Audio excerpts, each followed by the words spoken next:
નમસ્કાર વિદ્યાર્થી મિત્રો, આજે આપણે વિદ્યુત ક્ષેત્ર રેખાઓ, વિદ્યુત ફ્લક્સ અને ગાઉસનો નિયમ પર આધારિત MCQ છે એ સોલ્વ કરીશું. 31 એક MCQ. બે અનંત લંબાઈના સમાંતર તારની રેખીય વિદ્યુતભાર ઘનતા અનુક્રમે λ1 અને λ2 છે. તેમની વચ્ચેનું અંતર r છે. એકમ લંબાઈના તાર પર લાગતું બળ કેટલું હશે? મિત્રો, અહીંયા બે અનંત લંબાઈના તાર આપેલા છે અને એમની વચ્ચેનું અંતર r છે. તો કોઈપણ એક તારને કારણે બીજા તાર પર લાગતું બળ છે એ કેટલું હોય છે એ આપણે મેળવવાનું છે. તો અહીંયા જે પ્રથમ તાર છે એના ઉપર વિદ્યુતભારની રેખીય ઘનતા λ1, બીજા ઉપર λ2 છે. હવે આ જે પ્રથમ તાર છે એને કારણે ઉદ્ભવતું વિદ્યુત ક્ષેત્ર, પ્રથમ તારને કારણે ઉદ્ભવતું વિદ્યુત ક્ષેત્ર E is equal two 2k λ/r. હવે આ વિદ્યુત ક્ષેત્રની અંદર જો આ બીજા તાર પરના વિદ્યુતભાર આવે તો એના ઉપર બળ લાગશે. તો બીજા તાર પર પ્રથમ તારના વિદ્યુત ક્ષેત્રને કારણે લાગતું બળ. મિત્રો, બીજા તાર ઉપર જે વિદ્યુતભાર છે એ વિદ્યુતભાર આપણે આ રીતે લખી શકીએ અહીંયા Q is equal to lambda ગુણ્યા લેન્થ. ચાલો, હવે બીજા તાર ઉપર લાગતું બળ F is equal to Q into E. So Qની વેલ્યુ અહીંથી મૂકીએ, λ2 ઇન્ટુ લેન્થ, અને Eની વેલ્યુ અહીંથી મૂકીએ 2k λ1/r is equal two F. હવે મિત્રો, રકમની અંદર કીધું છે એકમ લંબાઈના તાર પર, તો આ L છે એના છેદમાં લઈ આવશું. તો આ એકમ લંબાઈના તાર પર લાગતું બળ 2k λ1 λ2/r એ આન્સર આવશે. MCQ number 32. નીચેનામાંથી બળની ક્ષેત્રરેખાને લાગતું કયું વિધાન સાચું છે? તો મિત્રો, અહીંયા બિંદુવત વિદ્યુતભાર માટે ત્રિજ્યાવર્તી દિશામાં હોય છે, એટલે કે વિદ્યુત ક્ષેત્ર રેખા ત્રિજ્યાવર્તી દિશામાં હોય છે. આ વિધાન છે એ સાચું છે. કોઈ પણ ધન વિદ્યુતભાર લઈએ આપણે Q, તો એનું વિદ્યુત ક્ષેત્ર એ ધનમાંથી બહાર નીકળતું હોય, એટલે કે જો તમે આને r ત્રિજ્યાનો કોઈ ગોળો લ્યો તો આ ત્રિજ્યાવર્તી દિશામાં થશે. અને જો ઋણ વિદ્યુતભાર હોય તો એનું વિદ્યુત ક્ષેત્ર રેખા એ અંદર દાખલ થતી હોય, આ પણ ત્રિજ્યાની દિશામાં જ ગણી શકાય. તો અહીંયા વિદ્યુત ક્ષેત્ર છે એ મિત્ર ત્રિજ્યાની દિશામાં, એટલે કે ત્રિજ્યાવર્તી દિશામાં હોય છે. હવે હું આ કામ તમારા ઉપર છોડું છું કે બાકીના જે 3 ઓપ્શન છે, પહેલો, બીજો અને ચોથો, એ ઓપ્શન શું કામ નથી આવતા એ તમે વાંચશો અને એને વિચારવાનો પ્રયત્ન કરજો. કારણ કે ઘણી વખત એ પણ જાણવું જરૂરી હોય છે મિત્રો કે સાચું શું છે અને ખોટું શું છે. તો આપણી જે થિયરી છે એની ક્લિયરિટી વધારે આવે. તો અહીંયા પહેલો, બીજો અને ચોથો જે ઓપ્શન છે એ પણ તમે વિચારજો કે આ કેમ નથી આવતા. ચાલો, 33મો MCQ જોઈએ. એક r ત્રિજ્યાના નક્કર ગોળાને નિયમિત રીતે Q વિદ્યુતભારથી વિદ્યુતભારિત કરેલ છે, તો વિદ્યુત ક્ષેત્રમાં નીચેના પૈકી કયું વિધાન છે એ સાચું છે?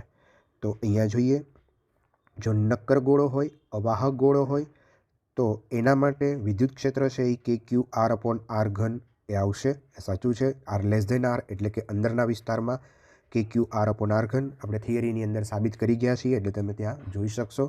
તો આ પહેલો ઓપ્શન છે એ સાચો છે. અચ્છા, બહારના વિસ્તારમાં આપણે જોઈએ તો બહાર તો કોઈ પણ ગોળા માટે KQ/r² જ સૂત્ર આવે છે, એટલે આ પણ સાચું છે. તે દરેક બિંદુએ શૂન્ય હોય છે, તો આ ખોટું છે. પહેલું અને બીજું, તો આ પણ ઓપ્શન સાચો છે, એટલે ખરેખર આપણો જવાબ છે એ ચોથો આવશે. કારણ કે આ એક સાચું છે, આ પણ એક સાચું છે, પણ આ ચોથા ઓપ્શનની અંદર એમ કહે છે કે પહેલો અને બીજો ઓપ્શન, તો ખરેખર ચોથો ઓપ્શન છે એ સાચો છે.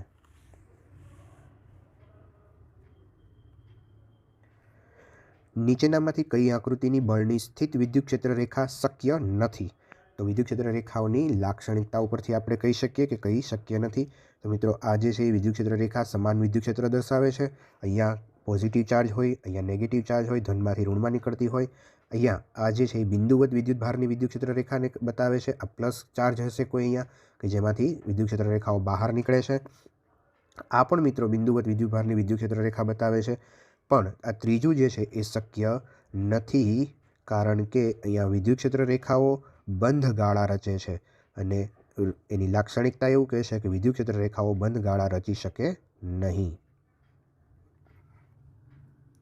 તો આપણો આન્સર છે એ 3 આવશે. 35ની અંદર જોઈએ, એક આર ત્રિજ્યાના ગોળા પરનો વિદ્યુતભાર ક્યુ છે. આ ગોળો 2r ત્રિજ્યાના કાલ્પનિક ગોળાના અંદર આવેલા છે.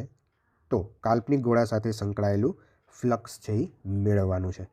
ઓકે, અચ્છા, તો મિત્રો અહીંયા આકૃતિ ઉપરથી બહુ સરળતાથી આપણે એને સમજી શકીશું કે અહીંયા એક આર ત્રિજ્યાનો ગોળો છે અને આ ગોળા ઉપર વિદ્યુતભાર છે એ ક્યુ છે.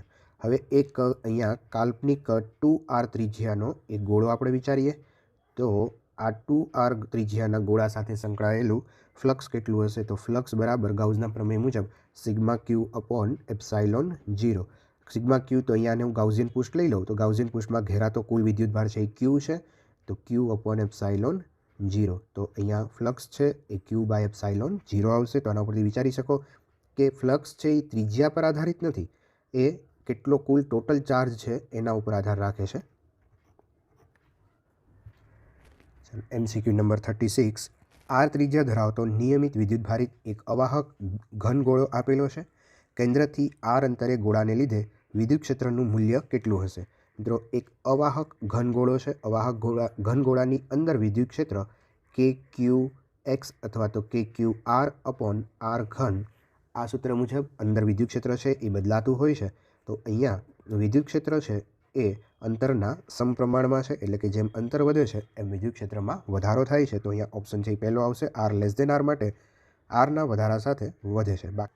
કે જોઈશું આપણે બાકીના ઓપ્શન પણ વિચારવા પડશે, કારણ કે અહીંયા જે ABCD છે એની અંદર બે ઓપ્શન આપણને આપેલા છે માટે. ચાલો, તો પહેલું આ આવશે. અચ્છા, બીજું છે એ હું આ લઉં છું. જો કે સ્મોલ આર, કે જે અંતરે આપણે વિદ્યુત ક્ષેત્ર ગોતીએ છીએ એ આર એ લેસ ધેન આર હોય, એટલે કે કેપિટલ આર આ જે છે એ કેપિટલ આર અને લેસ ધેન ઇન્ફિનિટિવ હોય. આરથી કેપિટલ આરથી નાનો અને ઇન્ફિનિટિવથી કેપિટલ આરથી મોટો અને ઇન્ફિનિટિવથી નાના માટે આરના વધારા સાથે ઘટે છે. તો એ ઓપ્શન પણ આપણે વિચારી શકીએ, કારણ કે બહાર માટે કે ક્યુ અપોન આર સ્ક્વેર આવે. તો અહીંયા જે વિદ્યુત ક્ષેત્ર છે એ આરનો વધારો થાય તો વિદ્યુત ક્ષેત્રમાં ઘટાડો થાય. તો આર છે એ ગ્રેટર ધેન આર, એટલે કે સપાટીથી લઈને ઇન્ફિનિટિવ સુધી તમે જાઓ, બહારના વિસ્તારમાં જાઓ તો વિદ્યુત ક્ષેત્ર છે એ અંતરના વર્ગના વ્યસ્ત પ્રમાણમાં હોય છે. એટલે કે જો આર વધશે તો વિદ્યુત ક્ષેત્ર ઘટશે. એટલે આ સી ઓપ્શન પણ મિત્રો સાચો છે. તો AC આ બંને ઓપ્શન સાચા છે. ચલો, 37મો MCQ, બંધ સપાટી કે જેની સાથે સંકળાયેલું ફ્લક્સ ફાઈ છે તેની અંદરની સપાટી પર 20 માઇક્રોકુલમ જેટલો વિદ્યુતભાર આવેલો છે. જો સપાટીની અંદર 80 માઇક્રોકુલમનો વિદ્યુતભાર હોય તો ફ્લક્સમાં થતો ફેરફાર કેટલો? અહીંયા આપણે જોઈએ તો ક્વેશ્ચનને સમજીએ આકૃતિ ઉપરથી કે બંધ સપાટી કે જેની સાથે સંકળાયેલું ફ્લક્સ છે એ ફાઈ છે અને તેની અંદરની સપાટી ઉપર અહીંયા 20 માઇક્રોકુલમ વિદ્યુતભાર છે. જો સપાટીની અંદર 80 માઇક્રોકુલમનો વિદ્યુતભાર હોય, અહીંયા બીજો એક 80 માઇક્રોકુલમનો વિદ્યુતભાર આપણે એડ કરીએ છીએ, તો હવે ફ્લક્સ છે એ કેટલું થાય એ આપણને પૂછ્યું છે. તો જ્યારે શરૂઆતની અંદર 20 માઇક્રોકુલમ હતું ત્યારે ફ્લક્સ છે એ સિગ્મા ક્યુ અપોન એપ્સાઇલોન મુજબ જઈએ તો 20/એપ્સાઇલોન 0 ઇઝ ઇક્વલ ટુ 5. અને હવે જ્યારે 80 માઇક્રોકુલમ અંદર મૂકશું તો 80 + 20 એટલે 100 માઇક્રોકુલમ એના છેદમાં એપ્સાઇલોન 0 ઇઝ ઇક્વલ ટુ 5 હવે આ બંનેનો ગુણોત્તર લઈએ આપણે તો 5 ઇઝ ઇક્વલ ટુ 5 એટલે 100 ડિવાઇડેડ બાય 20. સો 0 કેન્સલ થઈ જશે. અહીંયા 5 ઇમ્પ્લાઇઝ 5 ઇઝ ઇક્વલ ટુ 5, એટલે કે 5 ગણું ફ્લક્સ છે એ જસ્ટ થશે, કારણ કે આપણે વિદ્યુતભાર છે એમાં વધારીએ છીએ. ચલો, 38મો MCQ, અવકાશમાં વિદ્યુત ક્ષેત્ર આપણને આપેલું છે તો XY સમતલમાં 100 એકમ જેટલા ક્ષેત્રફળ સાથે સંકળાયેલ ફ્લક્સ છે એ શોધો. અચ્છા મિત્રો, અહીંયા ફ્લક્સનું ફોર્મ્યુલા છે phi = E.S. તો વિદ્યુત ક્ષેત્ર આપ્યું છે આપણને સદિશના ફોર્મમાં છે, એટલે આપણે એની રીતે લખશું 8i + 4j + 3k. ક્ષેત્રફળ, તો ક્ષેત્રફળ છે એ એક્સ વાય સમતલમાં છે, તો એનો ક્ષેત્રફળ સદિશ છે સપોઝ અહીંયા આ એક્સ વાય હોય, સમતલ એક્સ વાયની અંદર આપેલું હોય તો ક્ષેત્રફળ સદિશ છે આ સમતલને લંબ એટલે કે ઝેડ દિશામાં હોય, તો અહીંયા 100 કે કેપ ઝેડ દિશાનો એકમ સદિશ કે કેપ આવશે. અચ્છા, આઈ ડોટ કે જે ડોટ કે 0 થાય, માત્ર કે ડોટ પ્રોડક્ટ હોય ત્યારે કે વાળાનો જ આપણે ડોટ પ્રોડક્ટ કરતા હોઈએ છીએ. તો 100 × 3 એટલે 300 એકમ અહીંયા આન્સર આવશે મિત્રો. તો 38ની અંદર આન્સર આવશે 2. ચાલો 39માં MCQ. 1 mm ત્રિજ્યા ધરાવતા તારને સમાંતર સમાન વિદ્યુતભારનું વિતરણ થયેલું છે. 1 સેન્ટીમીટર લંબાઈ પર વિદ્યુતભાર Q છે. 1 સેન્ટીમીટર પર વિદ્યુતભાર છે એ Q છે. તો આના ઉપરથી આપણે લેમડા ગોતી શકીએ. લેમડા બરાબર Q/L. તો Q એટલે અહીંયા Q રાખશું, L 1 સેન્ટીમીટર છે અને મીટરમાં કન્વર્ટ કરીએ તો અહીંયા થઈ જશે 100 Q. હવે એક બીજો નળાકાર કે જેની ત્રિજ્યા 50 સેન્ટીમીટર છે અને એની લંબાઈ 1 મીટર છે. તો આકૃતિમાં દર્શાવ્યા પ્રમાણે તારને નળાકારમાં સમિત રીતે ગોઠવવામાં આવે છે. તો નળાકારની સપાટીની આગળથી પસાર થતું કુલ ફ્લક્સ કેટલું? કુલ ફ્લક્સ ગોતવા માટે આપણે આ ફોર્મ્યુલા વાપરશું. φ = σQ/ε0. તો અહીંયા φ = σQ/ε0. σQ એટલે કે ગાઉસિયન પૃષ્ઠમાં ઘેરાતો વિદ્યુતભાર. તો ગાઉસિયન પૃષ્ઠમાં ઘેરાતો વિદ્યુતભાર બરાબર લેમડા ગુણ્યા લંબાઈ. અચ્છા, લેમડા એટલે અહીંયા 100 Q લખશું આપણે, અને છેદમાં લંબાઈ એની 1 મીટર છે. તો આન્સર અહીંયા વિદ્યુતભાર થઈ જશે 100 Q. બરાબર, લેમડા અને આ બે વિદ્યુતભાર સરખા થાય કારણ કે લંબાઈ છે એ 1 મીટર લેવાની કીધી છે એટલે. તો અહીંયા મૂકશું આપણે 100 Q/ε0. તો અહીંયા આન્સર આવશે સેકન્ડ 100 Q/ε0.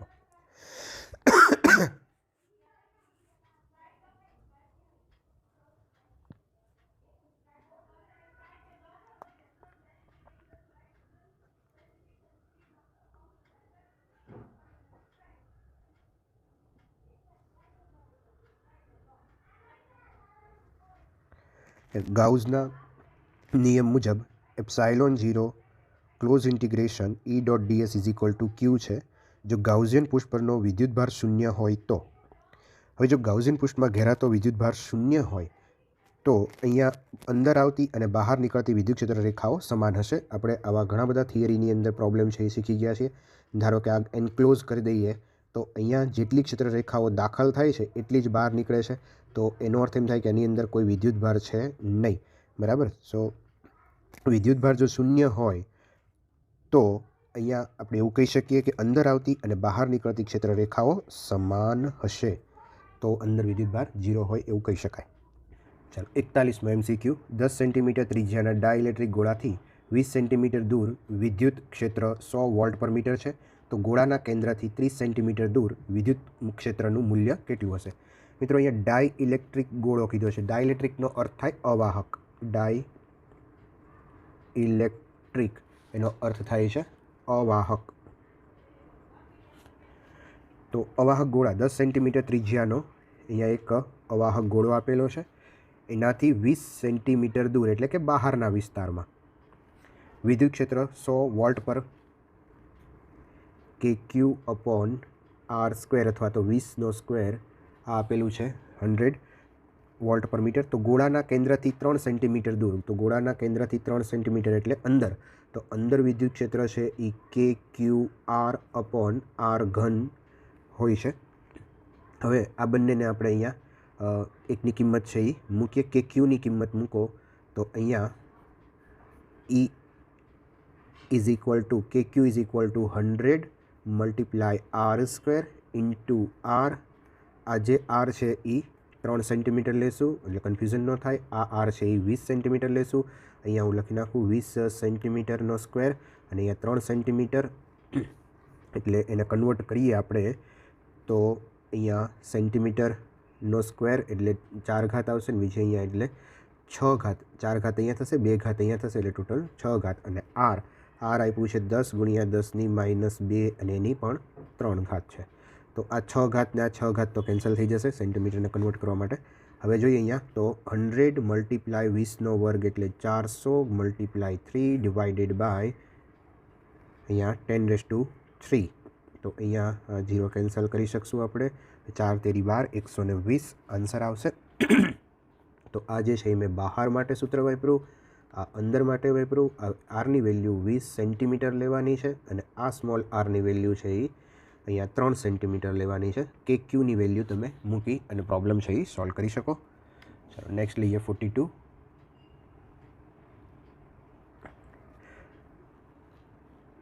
જો અંદર આવતું અને બહાર નીકળતું વિદ્યુત ફ્લક્સ φ1 અને φ2 હોય તો સપાટીની અંદરની બાજુએ વિદ્યુત ભાર કેટલો હશે? તો અહીંયા flux φ is equal to sigma Q by epsilon 0. વિદ્યુત ભારને આપણે સૂત્રનો કરતા બનાવીએ તો ક્યુ ઇઝ ઇક્વલ ટુ φ. હવે જે મિત્રો અંદર આવતું ફ્લક્સ છે, ફ્લક્સ અંદર આવે તો એનો અર્થ એમ થાય છે કે અંદર નેગેટિવ ચાર્જ હશે. ફ્લક્સ જો બહાર જાય તો એનો અર્થ એમ થાય છે કે પોઝિટિવ ચાર્જ હશે. તો અહીંયા ધારો કે 2 નેગેટિવ હોય, 1 પોઝિટિવ હોય તો આપણે એની બાદબાકી કરીએ એટલે ખરેખર અંદર નેટ ચાર્જ છે એ -1 રહેશે. તો અહીંયા જે અંદર આવતું ફ્લક્સ છે, બરાબર, અને આ બહાર નીકળતું ફ્લક્સ છે, તો બહાર નીકળતા ફ્લક્સમાંથી અંદર નીકળતું ફ્લક્સ છે એ બાદ કરી દઈએ. તો φની જગ્યાએ લખશું આપણે φ2 - φ1, કારણ કે φ2 છે એ બહાર નીકળતું ફ્લક્સ છે, બહાર નીકળતું ફ્લક્સ પોઝિટિવ આવશે. φ1 છે એ અંદર આવતું ફ્લક્સ છે, અંદર આવતું ફ્લક્સ માઇનસ આવશે. 2 અહીંયા φ2 - φ1 ઇન્ટુ એપ્સાઇલોન 0 અહીંયા જશે, બરાબર. તો આટલો ચાર્જ છે એની અંદર હશે. ખૂબ અગત્યનો MCQ યાદ રાખજો. અહીંયા આપણે એવું પણ યાદ રાખી શકીએ કે બહાર આવતું ફ્લક્સ છે એ પોઝિટિવ હોય, અંદર આવતું ફ્લક્સ છે એ નેગેટિવ હોય.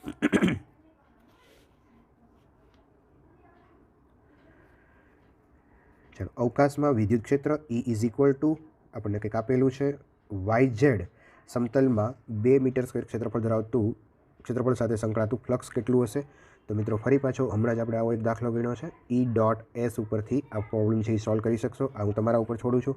અચ્છા, YZ સમતલ હોય તો ક્ષેત્રફળ સદિશ છે એ X દિશામાં હોય તો અહીંયા S is equal to 2I metre square લેવું, બરાબર. વિદ્યુત ક્ષેત્ર તો તમને આપેલું છે તો એના ઉપરથી તમે ઇઝીલી એ સોલ્વ કરી શકશો, બરાબર છે.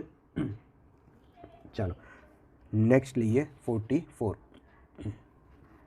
ચાલો, આપેલા ઘન સાથે સંકળાયેલું કુલ ફ્લક્સ કેટલું હશે જ્યાં એ છે એ ઘનની બાજુ છે? હવે અહીંયા તમે જુઓ તો આ ઘન ઉપર જુદા જુદા વિદ્યુતભાર છે એ આપણને આપેલા છે. તો ઘન સાથે સંકળાયેલું ફ્લક્સ છે એ કેટલું હશે એ આપણને પૂછ્યું છે. તો અહીંયા φ is equal to sigma Q by epsilon 0. Sigma Q એટલે ટોટલ ચાર્જ. પણ એક કામ કરીએ મિત્રો કે દરેક ચાર્જ તમે જુઓ તો કોર્નર ઉપર છે, બરાબર. માનીને ચાલો કે કોર્નર ઉપરનો એક ચાર્જને એન્ક્લોઝ કરવું હોય તો બીજા આવા કેટલા સમઘનની જરૂર પડશે? તો થિયરી લેક્ચરની અંદર આપણે ભણી ગયા છીએ કે આવા 8 સમઘનની જરૂર પડશે. તો આ સમઘનમાંથી જે ચાર્જ પસાર થશે એ કેટલો હશે? 1/8 સિગ્મા ક્યુ અપોન એપ્સાઇલોન 0 અથવા તો Q/8 એપ્સાઇલોન 0. પણ હવે અહીંયા આપણે સિગ્મા ક્યુ ટોટલ ચાર્જ છે એ ગણવાનો છે. તો ટોટલ ચાર્જ છે આ કેટલો થશે એ આપણે અહીંયા ગણી લઈએ. તો જો અહીંયા 2 ને 1 3, 3 ને 4 7, 7 ને 3 10, 10 ને 6 16, 16 ને 5 21, 21 ને 7 28, 28 ને 8 36. તો અહીંયા થઈ જશે 36 એપ્સાઇલોન 0. તો હવે તમે અહીંયા સાદરૂપ આપો. એપ્સાઇલોન 0 અહીંયા આપ્યો નથી તો તમે એની વેલ્યુ મૂકીને પણ સોલ્વ કરી શકો, બરાબર. તો અહીંયા 36